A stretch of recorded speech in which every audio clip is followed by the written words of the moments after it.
One, two, one, two. All right, let's roll. Welcome.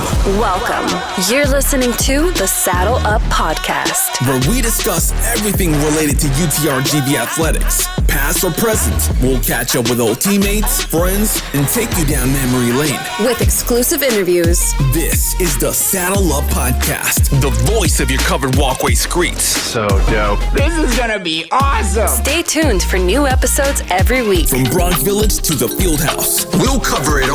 Hell yeah, dude. Carpe damn. So saddle up and let's go. Let's go. Saddle up, partner. Hey guys, welcome to another episode of Saddle Up. I'm your co-host Matt, and I got my main man G right here. What's up, G? Nah, you are not the co-host, man. You are the host, man. Stop messing around, man. I'm excited about our guest today. Yeah, our next We're guest extremely excited. Our next guest is a staple. He is a former baseball player in the mid 2000s, and I'll let him kind of go into it. But Roland Gonzalez, thank you so much for joining the show this week, and we are so happy and delighted that you could make it. We're blessed, man, to have the. Yeah, my pleasure, guys. I couldn't be more excited. You guys are doing some really cool stuff. Season 2 now, so kicking it off. It's incredible. I love what you guys are doing, so it's my honor. Oh, well, thank you. We'll make sure I'll pay that Venmo request that you sent me, so I appreciate that. Yeah. Awesome, Roland, man. So let's start off, because a lot of people might not know exactly who you are, and that's fine, but you hail from Miami, Florida, right? That's how you ventured into the Valley. Had you ever been to the Valley prior to coming to Pan Am? I hadn't. So I was born and raised in Miami, as you mentioned. I went to a school called Westminster Christian, which is kind of this varsity blues, if you will, baseball type of environment down there. It's okay. Alex Rodriguez graduated from there. Doug Mankiewicz, a lot of big guys. Pretty much everyone from there goes D1 in some fashion.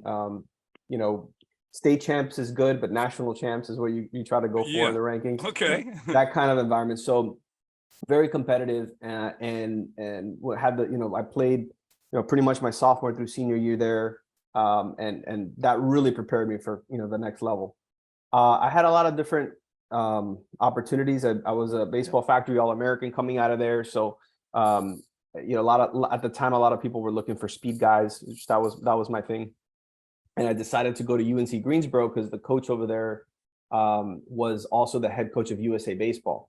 So that was what really drew me there, and great facilities, all that kind of stuff.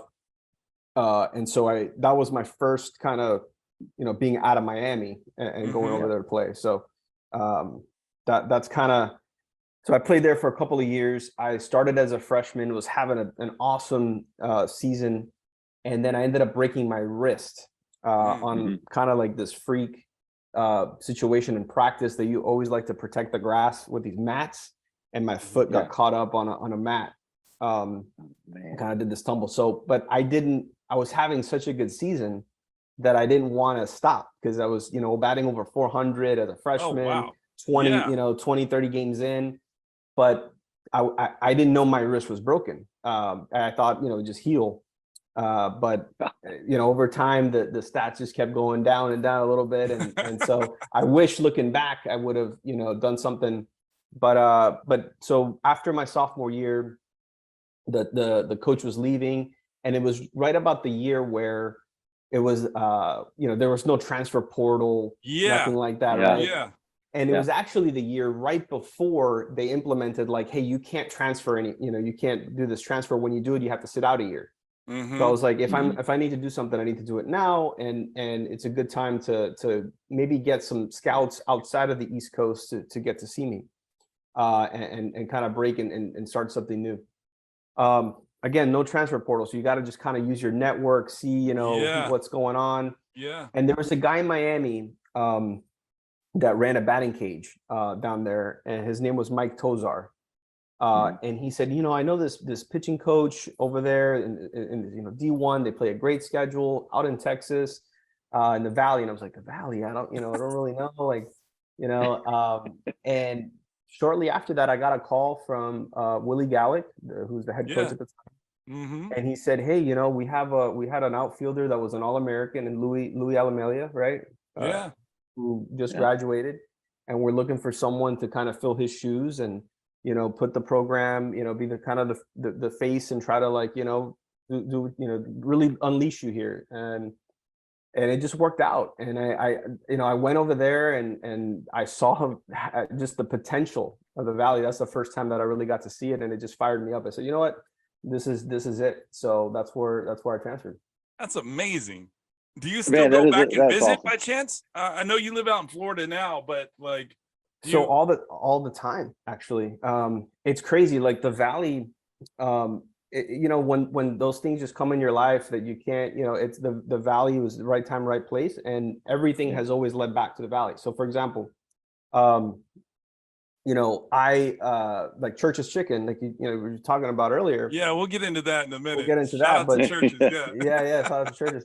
But so we'll talk about that. But I'm actually on the board of the university's foundation. So I'm do a lot of stuff with the baseball team. Chase is doing a phenomenal job out there. Coach Matlock's doing a phenomenal job out there. Yeah. And so whenever I come in for board meetings, I always am able to see the growth, the facilities. I'm a Champions Club member. I'm also part of the Varsity Club. All the clubs they got over there. Shout out to Varsity Club. Shout out to Varsity Club. Yeah. Those Varsity Club members got to stick together, man. Come on. That's right. We were. I was telling Matt. I said we got to get some of those collective mini helmets. That they're giving out. Man, they're posting online. Yeah. For the new football. Are you excited about football coming in, Roland? Yeah, man. I'm pumped up. I think that's a game changer. That's a game changer. It is. We had John Simmons, the director of football ops, on last season, and he kind of briefly talked about what it entails to start a program, like a D1 program, and it's not the fall semester of the first season. Like this is 2 seasons prior to them even taking the first snap, and it's amazing him tell the story of what all goes into starting a program. So it's like you got to have a whole season to practice before, practice and then do the season. So. And him and Coach Bush were at UTSA when they started that program back in the mid 2000s. So they have some experience doing it. So I think we're in good hands. I think the university is in great hands. Yeah, if you look at his background, I mean, it's like you couldn't paint a better biography for taking the job, So I'm really excited. I'm really excited about what's coming together there. Yeah. So when you were there, the trainer was Jim Lancaster, right? Was he still there? Jim, yeah. Awesome guy. I mean, I got to get, I thought he had a lot of years of experience when I was there. He ended up having like 10 more even after I left. He did. Incredible. Great guy, like a legend. So that was pretty awesome. And only fond memories of UTPA. I kind of got there and everything just really started clicking. It's a different place. It's an awesome place, and it's the best Mexican food in the world. I've traveled the U.S. and I live in San Diego now, and it pales in comparison. The Valley Mexican food is amazing. Mm-hmm. Well, I'll try. You can try my grandma's house one day, and that'll pale to comparison to any other Mexican food restaurant. But hey, Roland. Speaking of legends, man, Matt and I were talking about your accolades there as a baseball player. Matt, you want to kind of ring off some of the accolades that Roland had as a baseball player? Yeah. So apparently you were the MVP of the team that year. Man. Yeah, senior year. I got the MVP. You led the Nate. You led my mind, but I was the MVP of the team. You led the. You forgot to mention that part, Roland. I know, man. A little humble, You led the, and I don't want to sound like a stat geek or anything, but you led the nation in stolen bases. I did, and I could talk all day about that journey. That was talk about it, Roland. Talk about it, man. We got time. We got time. Go ahead. Man. It really is. Yeah, no. Look, I when you kind of going into something and you're like, I know that this is going to be special, you know what I mean? And I knew that season was kind of like what my whole career leading up to that, all the, however long you're working, since you're 7 years old playing the game or whatever, it's like, it's all going to come down to this is going to be a special time. So I kind of went into there, and what's crazy about it is, whenever you kind of have these type of seasons, right? Or, you lead the nation in anything, you got to kind of it's got to be almost like a perfect season, right? You got to kind of start hot, you got to build up, and you got to, hot going into the end. And you got to stay healthy. Yeah. You got to stay healthy, you got to do all that. And what's crazy about it is I had a great fall, fall ball. I was hitting it, it was like batting like 450, in your squad, all that kind of stuff, seeing the ball great. And I'm coming in with this mindset. And I think I started the season like 0-12 or 0-15 or something like this. And I couldn't, it was like an ugly 0-12, 0-15. Like I couldn't see the ball. I could have, my timing was off. I'm like, what is going on here? And I went to, there's a chapel on campus, right? Oh, yeah. So I went to that. I went to that chapel. It's a special place for me there.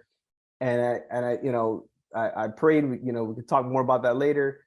And it just, after that, it was like a reset.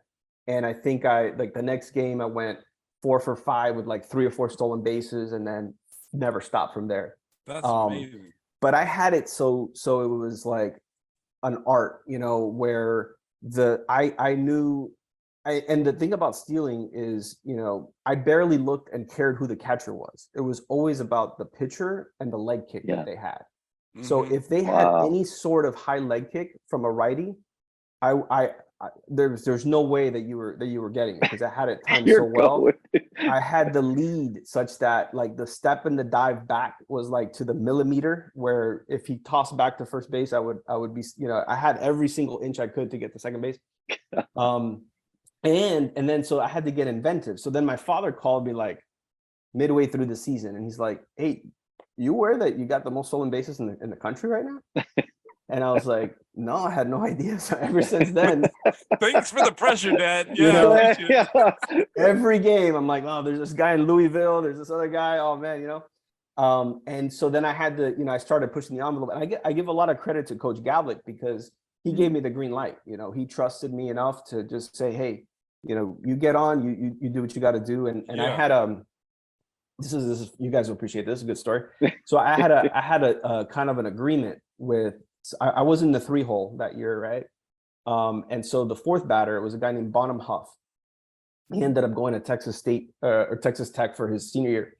But when we played together, I said, "Look, I'll make a deal with you. When I steal, you just gotta let it go. let me get on second base. But, and I'm going to lead the nation in stolen bases, but you are going to have an opportunity to lead the nation in RBIs.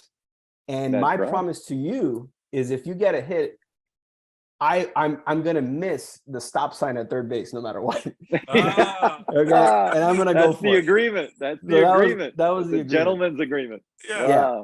And to his credit, man, I mean, he would, he stood by his word. I mean, I would peek in sometimes on my way, and I'm like, "Oh, that was a good pitch," and I'd get on second base. So those type of things. And then, another thing was a delay steal, right? So if someone had a really fast leg kick to home, I'm like, man, I how do I, get there? And so the delay steal was the other one, where I would shuffle off first base. I would look at the shortstop and second base, and by the time they figured out I was going, they couldn't beat me to the bag. Boom, there's another 1 or 2 right there. So that's kind of how you kind of have to put these type of. Roland was playing chess on the field. Like, it was like. Yeah, everybody else was playing checkers, man. Yeah, that is awesome. That was fun. It was fun. Do you still keep in touch with? We've got teammates. My 4 years, G's 4 years there. Like, do you still keep in touch with some of those old teammates from the Valley? Yeah, I got a couple guys that I still connect with. Our team manager, John Paredes, was a great guy. He's kind of guy that would lend you your car. He lent me my car. I didn't have a car down there when I was there. So We still hang out. Cody Sisper, he was one of our main starters. He's out in Oklahoma doing his thing. So yeah, there's still a couple guys that I connect with. And then, you know, I like to go to opening day. I was there for the last 2 years in the Valley, and so whenever you're there, you know, the guys from different years as well. So yeah. I might head down there for opening day next year then, just to check it out. And G lives down there, so you might run into G. Yeah, Leo Chang is now on the board as well. So he was, I think, a couple years after me. Nice. So just all blended in there. Yeah. So when I was there 96 to 2000, and Coach O, legendary Coach O. Yeah. He was coaching, but he was my weightlifting instructor for my calisthenics course or whatever. For Roland, for probably a class that Matt never attended. So I just wanted to put that out there. No, along with the gymnastics class, along with golf, social, whatever, I went to golf, history, and I went to golf. Coach O. Yeah. And I'm just glad Roland attended class, man. Yeah. You know, so we Coach O you didn't, was Matt. there, and I don't know if was Lupe around when you were or Lupe left. I don't think so. Lupe was an older gentleman, and he played baseball back in the late 60s, early 70s for Coach O. He was a legend. He was a legend. He was there, a Roland. legend. Yeah. And he had so many stories that he would share with us. So he would circle us around and we just had his attention. It was just telling us some great Lupe Pan Am was stories. the man. Yeah. So what would you do on off days? Like, if Roland didn't have to do anything, where were you living, in the dorms? Were you living in the apartment? Well, what would you do on an off day where you didn't have to do anything baseball related? Usually the movies really was what I would do a lot. I've always been a movie guy. So a lot of us would go down to the movies. I lived in Bronx Village, so I lived on campus. Nice. And so, when there's so much time that you're spending on baseball. So there was not a lot of off time. The off time was actually doing the schoolwork. So study hall and stuff like that. Yeah. Yeah. It was another thing that Matt never did. Yeah. Especially in the season, you're kind of in the zone. So in the season, it was really just that. And we, if you look at the schedules back in 2007, 2008, we weren't in a conference, right? So, and Coach, to his credit, was really trying to put the best strength of schedule together. Yeah. And however, in order to do that, you're not going to have a lot of home games. So I'm not exaggerating when I say 70 to 75% of our games were away. And so we were playing, pretty big teams. We played at TCU. We played at Stephen F. Austin. We played Oklahoma. We played a pretty strong schedule. Some big names. Texas. We went up there to play UT. So we were very competitive in our schedule.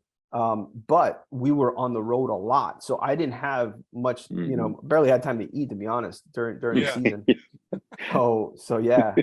But yeah, that's a little bit about that. And then, during the off, South Padre Island, go out there a little bit, right? Of course, Roland. So, of course, whenever there was time, that's kind of where we try to go. And that's the go-to. Padre was amazing. Padre, I love Padre.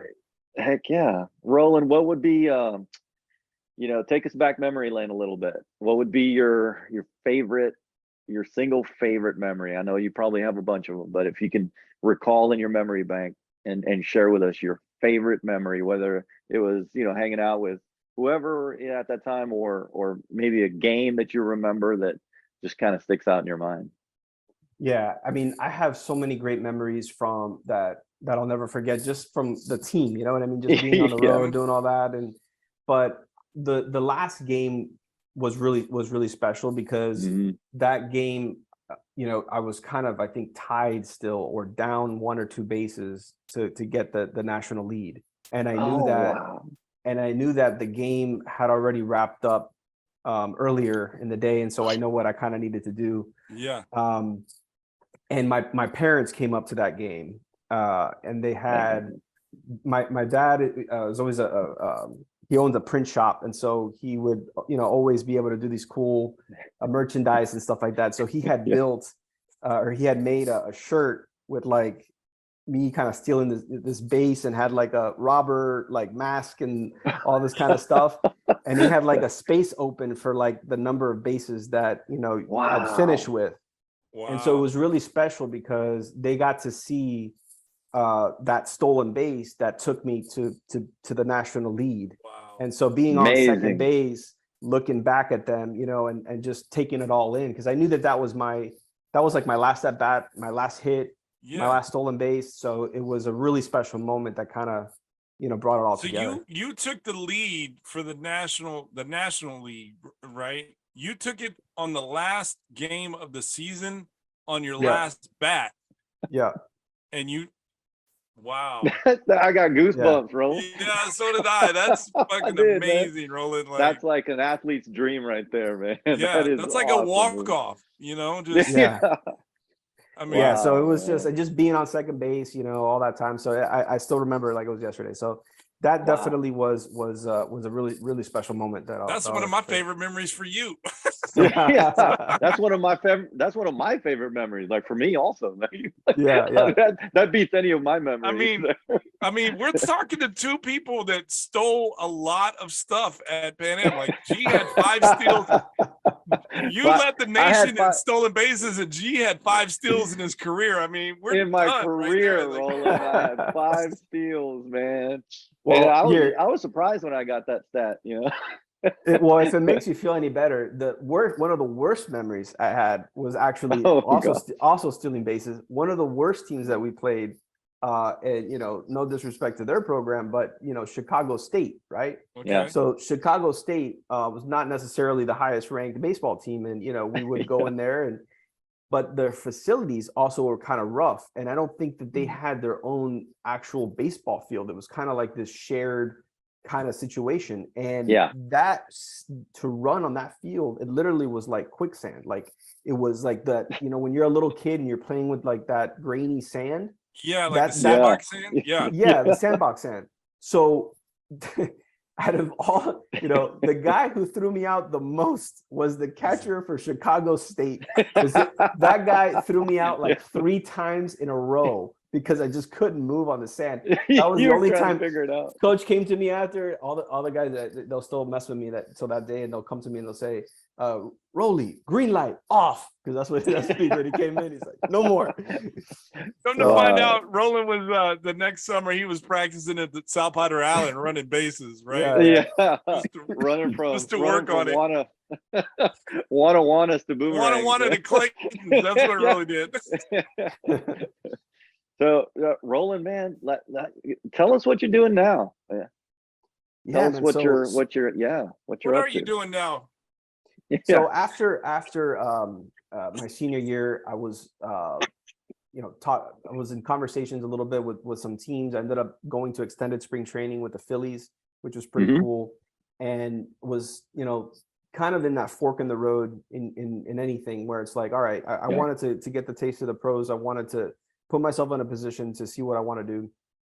And I made the decision to walk away from the game at that point because I was blessed with the ability to do other things.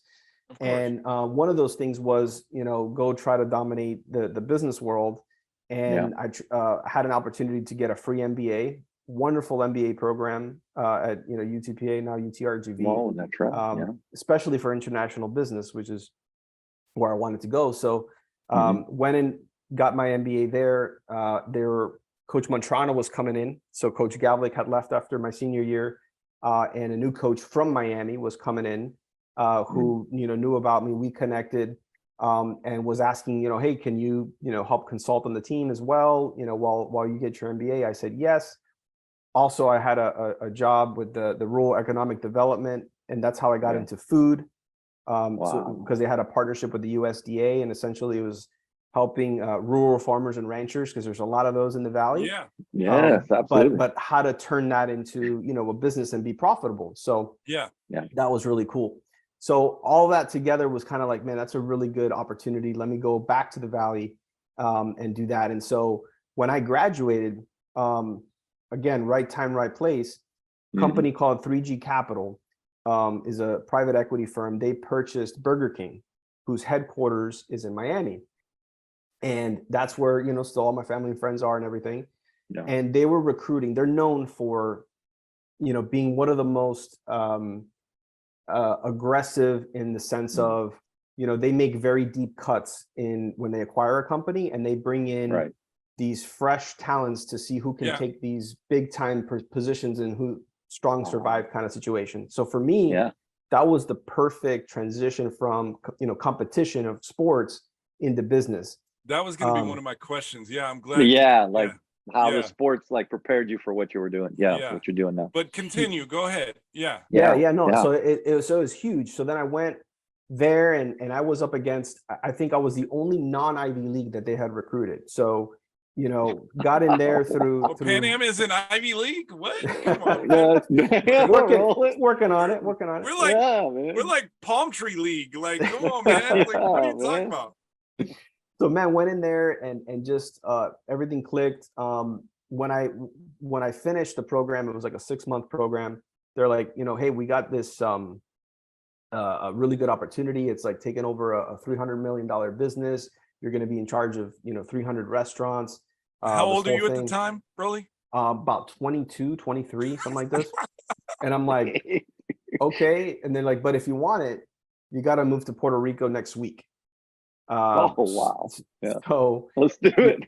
So here I am thinking, I'm gonna be finally home. It's all perfect. My wife, my girlfriend is now my wife. We're finally all together. But no, I said, man, give me one more year. Let me go here. Let me do my thing. I'll come back and learned a ton while I was out there. Then ended up being the head of Latin America and Caribbean for all of BK. It's about 1,700 restaurants.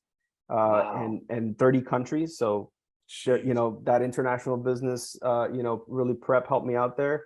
Yeah. And then I stayed with Burger King for 10 years. And then we ended up acquiring Popeyes. We ended up acquiring a company called Tim Hortons out in Canada.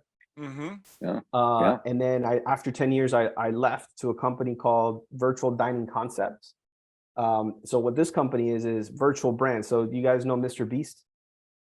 The influencer, right? Yes. So he's we don't know him, but if we could get him on the show, that'd be great. You can help with that, right, Rolly? Come on. I got you. So we have, basically the guy who created this. He was the guy who created Planet Hollywood. So he's knows how to combine restaurants with celebrities. And so we developed these virtual brands, was there for a couple of years, startup, was able to, triple the value of the company there. And then found this amazing opportunity in Church's Chicken, where I'm at now, as the chief operating officer. So I love it. Wow, man. That is amazing, dude. What a freaking journey, Rolly. What a journey, man. What got me was you're 22, 23 years old. You move to Puerto Rico and you're in charge of a business or a division. 300 million, 30 restaurants, 23 years old. Like most 23-year-olds coming out of college don't even know how to balance a checkbook. And here you are, like, running $300 million division. Like, that's amazing. Yeah. And again, going back to what you said earlier about sports, that's what sports is all about. You know what I mean? Like, you're never really ready to get that first at bat, to hit that first three, you know what I mean? To score that first goal. Like, you're never really ready. You know what I mean? You just gotta kind of do it. And the faster you do it, the faster you have the confidence to just go for it. And the more you do it, the more confidence you build, and now it just becomes slow motion. The really good players, everything kind of slows down, and it's just like, okay, I see that coming. Like what you were talking about earlier, where you would see the shortstop and the second baseman where they were positioned, knowing that you're headed that way, and they won't be able to get you because you're going to get the jump on them. So yeah, it's the same thing. If it goes slow, then you're ahead of the game. So and that's what, like, my message always to the players, whenever I go to the Valley and all that, and also the students is, like, UTPA, what's now UTRGV. I mean, it gives you all the opportunity you need to get wherever you want to go. Like, it's not a second or third tier anything. Like Nope. it is gives you, it's top of the line, and especially now it's where it's come. I mean, it's all official. I mean, it's all conference, it's all D1, it's all Got a new football accredited team. medical school, whatever you look, it's all best in class, first class. So there's no, it's like you take it as far as you want to go at UTRGV. So that's kind of my message that I give them, because of the opportunity that it provided me. Yeah. And especially with the socioeconomic status down here in the Valley, especially kids down here, I know that it's probably number one, number two most affordable university. Yeah. Number one right for now. value, I think. Number one for value. Number one for the Valley. Yeah. Yeah. And so, these kids, man, they need to know that, yes, we want you to leave at some point to go get some experience, but for your school, for your university, for your academics, man, UTPA, UTRGV's got everything that you need. I mean, just in your story, like what you shared, you went up against Ivy League guys in this competition to run the division and to, for this promotion, right? You went up against guys from, and if you don't know what Ivy League is, that's the Harvards, that's the Princetons of the world, right? The Browns. You went up against guys like that, and you were from Pan Am. And look what, so there's no, there is no excuse. Like, you can get a quality education. It's all about you and how the drive that you have to make it happen. Yeah, 100%. So, yeah. Yeah, and there's so many, man. There's so many UTPA graduates that are doing some really great things. Yeah. Really great things out there right now. So, man, kudos to you, Rolly, man. What a journey. Thank you. Yeah. Thank you for sharing the that. churches. We appreciate it. Inspirational, man. Thank you for the goosebumps, bro. Yeah. Thank you for the goosebumps. We're gonna let me get that on camera, right? So we're gonna play a quick round of rapid fire. We got about 5 more minutes, and I know you're busy, but when was the last time you played baseball? Ooh, probably when I played with the Phillies in extended spring training. So 2009. Wow. We're talking to the former MVP that he forgot that he was the MVP, but 20 years. Wow. Wow. Who was the most famous person in your phone? Ooh, this is a good one, man. Oh man, Mr. Beast. Oh, okay. Wow. He is pretty he's influential, man. He's he is pretty he does some crazy stuff. Like, he does some really good stuff too. I mean, every video gets 100 million views. That's crazy. That's unbelievable. Does he have any affiliation with Pan Am? Did he go to the Valley at all? Yeah. How did we get him on the show? He knows Rolly. He knows Rolly. We should have. That's enough. The next time you come on, Rolly, we're gonna get him on. So we'll work on that, right? Rolly, we have a Spotify playlist, right? It's a saddle up. So we got to ask you, what was your go-to? When you're kind of in that game mode before the game, what was that favorite song playing right before you? To get you hyped. To start to get you hyped. Because we're gonna add it to the playlist. Yeah, we are gonna add it to the soundtrack. So Break the Walls Down, which is Chris Jericho's walkout song. He's a wrestler. Okay. Oh yes. Right. Break the walls down. Okay. Break the walls down. So that was my walk-up song my junior year. My walk-up song my senior year was my Will Smith Miami, which of course got everybody pumped. That's already on the list. That's already on the soundtrack. Okay. But and then of course you got to get that Eminem Till I Collapse or Lose Yourself. That's kind of what pump you up. But that was also, remember that go-to song when Miami won the championship in 16, wasn't it? Was it Eminem Lose Yourself with LeBron and Wade and all them? Yeah. I think it was. Rolly, it was earlier than that, though, actually. I just added the Break the Walls Down to the soundtrack. The soundtrack. Here. So awesome. I sent you the link so you can subscribe to the soundtrack. It's on Spotify, and it's got it's a healthy mix of all the guests and their songs that kind of bring them back to that era. So I love it. I'm curious, Roll. What's your go-to right now on your iTunes, on your playlist? So there's a song by it's a guy. He's like an Australian rapper. I think his name's Watsky. And there's a song called "Moral of the Story." Very underappreciated rapper. Yeah, you learn So- something new every day, man. You learn something new. We're gonna add that one too. You got to text me that one, so I'll add that one too. So, all right. Wow. And then you want to ask this question? Or you want me Man, to ask it? You ask it because I'm always stealing that question. Steal. Okay, so when you were in the Valley for the 2 years that you were down there, right? Your senior year and then your MBA, where was your place to go to eat? Like, what was you said you didn't have a car, college students, money was always tight. We were there, but what was your go-to spot, your favorite spot to go to eat when you were down there? Yeah, so I lived on campus, and if you go, so like you said, I didn't, have too much of transportation, so I would, walk a lot. Yeah. And everything you got kind of on that university drive is kind of like fast food row, right? Yeah, it is. So it's ironic that, I had a lot of guest experiences that, has allowed me to fix some stuff because of that. But I would kind of just switch it up. I would start at, one day I'd go to Jack in the Box, which is right on the corner, right? Or at least it was. Then from Jack, then I'd go to the, Whataburger a little bit further down. Yep. So that whole row. Burger King was there. Burger King. Fast food row. Fast food row. Did you ever try Starlight? No, I never did. But you know what I did go to? I don't think that's there anymore. I haven't seen it. But Monster Car Wash used to have food. Yeah, dude. And they had right. really good rice. Their rice was really good. Monster Car Wash. They had the best burgers. Yes. So I was living down in the Valley during that time, and I would go to the games, and I would, visit Edinburgh. And so Monster Car Wash, I worked a couple of camps for Bob Hoffman, and Monster Car Wash had the best hamburgers. Man, they were so good. Yeah, they had a lot of people didn't know, so I'd go there, just enjoy some Monster Car Wash. That's a long walk, really, from the village. Like that was out towards Second Street, right? McCall, right? That's right. It was a long walk. So yeah. Well, so Rolly, last question, man. If you were a superhero and with a superpower, what would that superpower be? Ooh, that's a go for me. That's kind of it's telling. I would a superpower where you can see 10 seconds ahead.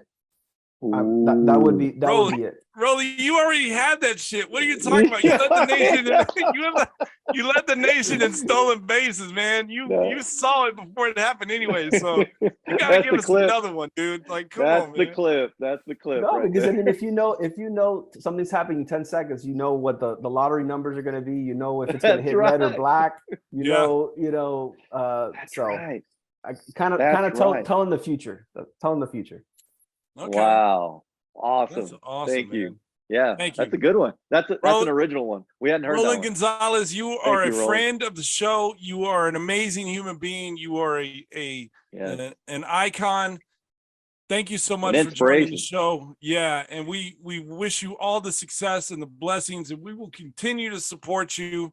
And you got to get it. You got to get a location out in Del Mar though, and not 25 minutes from where I'm living. But next time you're in San Diego, my friend, you got my number. Hit us up, and I'll take you. I'll take you to churches, so then that way I don't have to pay. So yeah. Fair enough. It was a lot of fun, guys. I really appreciate it. Well, you're welcome back anytime. We're blessed to have you, Roland. Thank you, man. All right. God bless, guys.